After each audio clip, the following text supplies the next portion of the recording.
Hello friends, welcome back சித்தர்வாக் channel நண்பர்களே. இன்னைக்கு இந்த வீடியோவில் மிக மிக முக்கியமான ஒரு ஜோதிட தாள்களை தான் இப்போ இந்த வீடியோவில் அதிரடியாக பார்க்க போகிறோம். ஜோதிட தாள்களை அதிரடியாக பார்க்கறதுக்கு முன்னாடி எதை பற்றிய ஜோதிட தாள்கள் அப்படிங்கிறத ஷேர் பண்ணுறேன். அதை முதல்ல தெரிஞ்சுக்குங்க. நவக்கிரகங்களில் நிறைய முக்கியமான கிரகங்களானது இருக்கும். அந்த கிரகங்கள் ஒரே ராசியில் ஒரே இடத்துல பயணம் செய்யாது. அப்பப்போ தன்னுடைய பயணத்தை ராசியில் மாற்றிக்கிட்டே இருக்கும். அந்த மாதிரி மாறும்போது அது அனைத்து ராசிக்காரங்க வாழ்க்கையில தாக்கத்தை ஏற்படுத்தும். அந்த தாக்கம் ஒரு சில நேரங்கள்ல நன்மையாக இருக்கும். ஒரு சில நேரங்கள் தீமையாக இருக்கும். அந்த தாக்கம் எப்படி இருக்கும் அப்படிங்கிறத நாம தெரிஞ்சு அதற்கேற்ப நாம நடந்துக்கிட்டாவே நாம பலவிதமான ஆபத்துக்கள்ல இருந்து தப்பிக்கலாம். அந்த வகையில 2025 பிறந்து இப்ப ஜனவரி 28ஆம் தேதி ஒரு முக்கியமான கிரக பயிற்சியானது நடக்க போகுது. அந்த கிரக பயிற்சியில ஒவ்வொரு ராசிக்காரங்களுக்கும் தலையெழுத்து மாறும். அதில் தனுசு ராசிக்காரங்களுக்கு என்ன மாதிரி தலையெழுத்து மாறும் அப்படிங்கிற பலனை தான் இந்த வீடியோவில் வந்து சொல்ல போகிறேன். ஸோ தனுசு ராசியில் பிறந்தவங்களுக்கான வீடியோ இந்த வீடியோ. ஸோ தனுசு ராசிக்காரங்க வீடியோ பார்த்துட்ருக்குறவங்க வீடியோ ஸ்கிப் பண்ணாமல் ஃபுல்லாக பாருங்கள். அப்போ தான் உங்கள் ராசிக்கு என்ன பலன் கிடைக்கும் அப்படிங்கிறத நீங்கள் தெரிஞ்சுக்க முடியும். ஸோ அந்த பலனை தெரிஞ்சு அதற்கேற்ப நடந்து பலனும் அடைய முடியும். அதனால் தனுசு ராசிக்காரங்க வீடியோ வந்து ஸ்கிப் பண்ணாமல் பாருங்கள். ஸோ என்ன நடக்க போகுது அப்படிங்கிறது பார்த்திங்கன்னா சுக்கிர பயிற்சி தாங்க நடக்க போகுது. 2025 பிறந்து ஃபஸ்ட்டு ஒரு சில பயிற்சிகளுக்கு அப்புறம் இந்த ஒரு பயிற்சி நடக்கிறது ரொம்ப ரொம்ப விசேஷம். ஃபஸ்ட்டு சூரிய பயிற்சி, புதன் பயிற்சி இதெல்லாம் நடந்தது. செவ்வாய் பயிற்சி கூட நடந்தது. இந்த பயிற்சி தொடர்ந்து சுக்கிர பயிற்சியானது நடக்க போகுது. இந்த சுக்கிர பயிற்சி நடக்கிறதுனால ஒவ்வொரு ராசிக்காரங்களுக்குமே தலையெழுத்து மாறும். அதில் வந்து தனுசு ராசிக்காரங்களுக்கு என்ன மாதிரி தலையெழுத்து மாறுங்கிறத இந்த வீடியோவில் வந்து ஷேர் பண்ண போகிறேன். 2025 நடக்கக்கூடிய இந்த சுக்கிர பயிற்சி ரொம்ப வலுவான ஒரு பயிற்சி என்று சொல்லப்படுது. இந்த சுக்கிர பயிற்சியினால் உங்களுக்கு சுக்கிரன் அள்ளி கொடுக்குற மாதிரி யோக பலன் கொடுப்பாரா கொடுக்க மாட்டாராங்கிறத இந்த வீடியோவில் சொல்ல போகிறேன். அப்படி யோக பலன் கொடுக்குற மாதிரி இருந்தால் என்ன மாதிரியான யோக பலன் கிடைக்கும், அதை தக்க வைத்துக்கொள்ள நீங்கள் என்ன மாதிரி நடந்துக்கணும் அப்படிங்கிறதையும் உங்களுக்கு இந்த வீடியோவில் ஷேர் பண்ண போகிறேன். ஸோ எல்லாத்தையுமே வந்து இந்த வீடியோவில் வந்து தெரிஞ்சுக்குங்க. கரெக்டாக ஜனவரி 28ஆம் தேதி தான் வந்து சுக்கிர பயிற்சி நடக்க போகுது. அன்று சுக்கிரன் பயிற்சி தொடங்கி மே மாத இறுதி வரைக்கும் சுமார் 120 நாட்களுக்கு சுக்கிரன் வந்து மீனத்திலேயே வந்து இருந்து உச்சமாக இருக்க போகிறாரு. பொதுவாக சுக்கிரன் உச்சமடைவது அனைத்து ராசிக்காரங்களுக்குமே ஏதாவது ஒரு வகையில் பயன் கிடைக்கும். அதன்படி தனுசு ராசிக்காரங்களுக்கு என்ன பயன் சுக்கிர பயிற்சியில் கிடைக்குங்கிறத இந்த வீடியோவில் வந்து பார்க்க போகிறோம். ஆக்சுவலி பணவரவு, காதல், சொகுசான வாழ்க்கை இதுக்கெல்லாம் நிறைவான அமைப்புக்கு சுக்கிரன் தான் அதிபதியாக விளங்குறாரு. பொதுவாக சுக்கிரன் ஒரு ஆண்டுக்கு 45 நாட்களுக்கு உச்சமடைவார். அதுவும் 25 நாட்களும் 20 நாட்களும் என்று பிரித்து தான் வந்து உச்சமாவார். இந்த முறை தான் 120 நாட்கள் உச்சமாகிறாரு. ஜனவரி 28ஆம் தேதி சுக்கிரன் மீன ராசியில் உச்சமடைந்து சூரியனோடு பரிவர்த்தனை செய்கிறாரு. மே மாதம் இறுதி வரைக்கும் சுக்கிரன் உச்சத்தில் தான் இருப்பார்.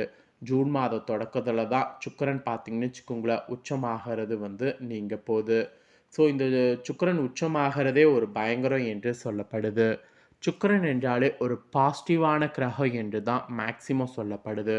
உச்சத்துக்கு ஒரு யோகம், பரிவர்த்தனைக்கு ஒரு யோகம், மாளவிய யோகம், புதனோடு இணையும் போது மதனகோபால் யோகம், லக்ஷ்மி நாராயண யோகம், இந்த மாதிரி ஒவ்வொரு ராசிக்கு ஒவ்வொரு யோகத்தை வந்து சுக்கிரன் கொடுப்பாரு. அதுவும் ராகுவோடு எந்த கிரகமும் இணையும் போது அது அதிர்ஷ்டத்தை பெரிய அளவு கொடுக்காது. ஆனால் உச்சமடைந்த சுக்கிரன் ராகுவோடு வந்து சேரும்போது ஒரு யோகமானது கிரியேட் ஆகும். அதனாலேயே இந்த சுக்கிரன் பார்த்தீங்கன்னு வச்சுக்கோங்களேன் ரொம்ப முக்கியமான பயிற்சியாக சொல்லப்படுது. இப்பேற்பட்ட இந்த சுக்கிர பயிற்சியில் தனுசு ராசியில் பிறந்தவங்களுக்கு சுக்கிரனால் இந்த மாதிரியான பலன் கிடைக்கும் என்று உங்களுக்கான பலன் குறிப்பிடப்பட்டிருக்கு. அந்த பலனை இப்போ இந்த வீடியோவில் உங்களுக்கு ஷேர் பண்ணுறேன். அந்த பலன் எந்த பலன் அப்படிங்கிறத தெரிஞ்சுக்குங்க. தனுசு ராசியில் பிறந்தவங்களுக்கு சுக்கிரன் 4வது இடத்துக்கு வரப்போகிறாரு. ஆக்சுவலி 4வது இடத்துக்கு சுக்கிரன் வர்றதுனால மால்விய யோகம் என்று ஒரு யோகமானது உங்கள் ராசிக்கு உருவாகுது. சுக்கிரனால் இந்த யோகம் உருவாகிறதுனால உங்கள் ராசியை சேர்ந்தவர்களுக்கு சுக்கிரனால் பயங்கரமான பெயர், புகழ், அந்தஸ்து எல்லாமே உங்களுக்கு சுக்கிரன் கொடுக்க போகிறாரு. கலைத்துறையில் இருக்கக்கூடிய தனுசு ராசிக்காரங்க இனி நல்ல பெயர் புகழோடு ஜொலிக்க போகிறீங்க. எல்லாத்துக்கும் மேலே உங்களுக்கு சமுதாயத்தில் ஒரு அந்தஸ்து ஏற்பட போகுது. அந்த அந்தஸ்துனால எல்லாவற்றையும் நீங்கள் ஈஸியாக வந்து சாதிக்க போகிறீங்க. அப்புறம் உங்களுக்கு ஆரோக்கியம் கூட பயங்கரமாக மேம்பட போகுது. ஆரோக்கியத்தில் இதுக்கு முன்னாடி இருந்த பிரச்சனைகள்லாம் சரியாகி இனி உங்களுக்கு எல்லாமே வந்து உங்களுக்கு சாதகமாக இருக்க போகுது. அதுக்கப்புறம் தடங்கள் எல்லாமே வந்து சுக்கிரனே தகர்த்தெறிவாரு. இது உங்களுக்கு ஒரு ப்ளஸ்ஸாக இந்த டைம் இருக்க போகுது. குடும்பத்தில கூட மகிழ்ச்சியான சூழ்நிலைய சுக்கிரன் உருவாக்குவாரு. குடும்பத்தோடு நீங்க டைம் நல்லா என்ஜாய் பண்ணலாம். உங்க ராசிநாதனான குருவோடு செய்யக்கூடிய பரிவர்த்தனையெல்லாம் நல்ல பலன்கள தரும். அதனால அந்த நல்ல பலன்கள பெறுவதற்கு நல்லா என்ஜாய்மெண்ட் மட்டும் பண்ணிக்கோங்க. அது பண்ணாம இருக்காதீங்க. இழப்பை விட வரவு தான் இந்த சுக்கிரனால உங்களுக்கு அதிகமாக கிடைக்க போகுது. உங்க திட்டங்கள் எல்லாமே இனி பிளான் பண்ணுங்க. பிளான் பண்ணபடி எல்லாமே வந்து நிறைவேறும். வாய்ப்புகள் நல்லபடியாக உங்களுக்கு அமையும். பயணங்கள் கூட உங்களுக்கு திருப்திகரமாக அமையும். வீடு வாகனங்கள்ல மாற்றம் ஏற்படுவதற்கு வாய்ப்பு இருக்கு. ஸோ வீடு வாகனங்கள்ல சேஞ்ச் ஏற்படும்போது அந்த சேஞ்ச்க்கேற்ப நீங்க செயல்படுங்க. ஆக்சுவலி இந்த சுக்கிர பயிற்சி உங்களுக்கு சுபமான யோகத்தை தான் தரப்போகுது. அதனால இந்த சுக்கிர பயிற்சியில பெருசா நீங்க கவலைப்பட வேண்டிய அவசியம் இல்ல. இப்பேற்பட்ட இந்த சுக்கிர பயிற்சியில உங்களுக்கு சுக்கிர தோஷம் ஏற்பட்டிருந்தா, அது நீங்குவதற்கு ஒரு பரிகாரம் வந்து செய்யணும். அந்த பரிகாரம் என்ன? அதை எப்படி செய்தா நல்லது? அப்படிங்கிறதையும் உங்களுக்கு ஷேர் பண்றேன். ஆக்சுவலி சுக்கிர தோஷம் என்னங்கிறது உங்களுக்கு தெரியாம இருந்தா, இந்த வீடியோல சுக்கிர தோஷம் என்னங்கிறதையும் தெரிஞ்சுக்குங்க.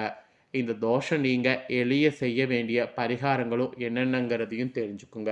இந்த பரிகாரங்கள தெரிஞ்சு மறக்காம இந்த பரிகாரங்கள் பண்ணி பயன்பெறுங்க. சரி வாங்க பரிகாரங்கள் என்னங்கிறத எப்படி பண்ணுங்கிறத இந்த வீடியோல வந்து பார்க்கலாம். ஆக்சுவலி உங்களுடைய ஜாதகத்துல சுக்கிரனால தோஷம் ஏற்பட்டிருந்தா, வாழ்க்கையில பல சுகங்கள அனுபவிக்கிறதுல தடைகள் ஏற்படும். திருமணம் நடைபெறுவதில தாமதமாகும். இல்லற வாழ்க்கையில பல பிரச்சனைகள் ஏற்படக்கூடும். ஸோ ஜாதகத்துல சுக்கிர தோஷம் இருக்கக்கூடிய நீங்க எளிய சுக்கிரன் பரிகாரம் செய்து பலன் பெறுங்க. அவை என்னென்ன பரிகாரங்கள்ங்கிறத இந்த வீடியோல வந்து ஷேர் பண்றேன்.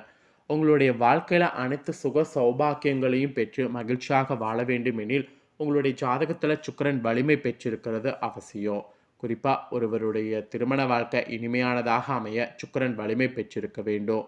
உங்க ஜாதகத்துல கன்னி வீட்ல சுக்கிரன் மட்டும் தனித்து இருந்தாலோ, கன்னி வீட்ல சுக்கிரன் நீச்சம் அடைந்து செவ்வாயோடு இணைந்திருந்தாலோ, லக்னத்திற்கு 8வது வீட்ல சுக்கிரன் இருந்தாலோ, அல்லது சுக்கிரனுக்குடைய இடமாக இல்லாம இருந்து அது 7வது வீட்ல இருந்தாலோ, அல்லது லக்னத்திற்கு 3வது வீட்ல மறைந்திருந்தாலோ, 12வது இடத்துல மறைந்திருந்தாலோ, அதெல்லாம் சுக்கிர தோஷத்தை வந்து ஏற்படுத்தும்.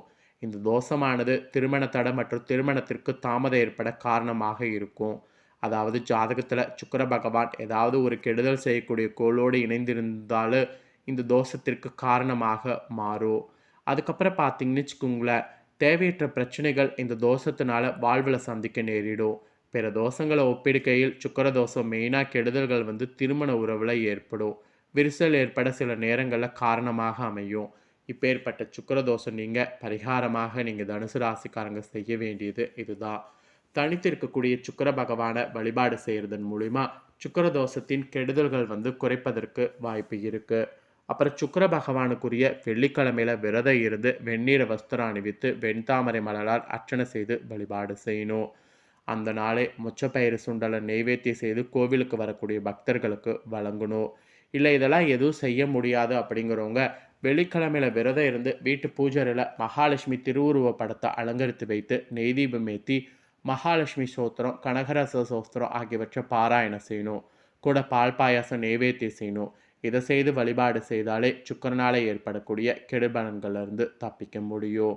ஸோ சுக்கிரனால கெடுபலன்கள்லேருந்து தப்பிப்பதற்கு இந்த சில பரிகாரங்களை நீங்கள் செய்தாவே போதும். இதுவே உங்களுக்கு நன்மையில் போய் முடியும். ஸோ சுக்கிர பரிகாரம் இதுதாங்க சொல்லப்பட்டிருக்கு. இந்த பரிகாரங்களையும் மறக்காமல் செய்துடுங்க. நீங்கள் இந்த வீடியோ பார்த்தது போல் உங்கள் ஃப்ரெண்ட்ஸ் ஃபேமிலியில் இருக்கிறவங்களும் இந்த வீடியோ பார்த்து பயனடையணும்னு நினச்சிங்கன்னா வீடியோ லைக் பண்ணி ஷேர் பண்ணுங்கள். உங்கள் ஃப்ரெண்ட்ஸ் ஃபேமிலியில் இருக்கிறவங்களும் வீடியோ பார்க்கட்டும். அவங்களும் அவங்களோட ராசி தனுசு ராசியாக இருந்ததுன்னா இந்த பலன்களை தெரிஞ்சு இதற்கேற்ப நடந்து பலனடையட்டும். கண்டிப்பாக வீடியோ லைக் பண்ணி ஷேர் பண்ணுங்கள். உங்கள் ஃப்ரெண்ட்ஸ் ஃபேமிலி இருக்கவங்களும் பார்த்து பலனடையட்டும். நெக்ஸ்ட்டு இதே போல் சுவாரஸ்யமாக நிறைய வீடியோ நம்ம சேனலில் போடப்படும். அதை எல்லாத்தையுமே உடனுக்குடனே தெரிந்து கொள்ள மறக்காமல் நம்ம சேனலை சப்ஸ்கிரைப் பண்ணுங்கள். கூட பெல் பண்ண ப்ரெஸ் பண்ணுங்கள். அதை பண்ணிட்டீங்கன்னா நான் போகிற மற்ற அப்டேட்டான எல்லா வீடியோஸும் உடனுக்குடனே தெரிந்து கொள்ளலாம். ஸோ மறக்காமல் சப்ஸ்கிரைப் பண்ணி பெல் பண்ண ப்ரெஸ் பண்ணுங்கள். நெக்ஸ்ட்டு இதே போல் சுவாரஸ்யமாக வேறொரு வீடியோவில் வந்து உங்களை சந்திக்கிறேன். நன்றி.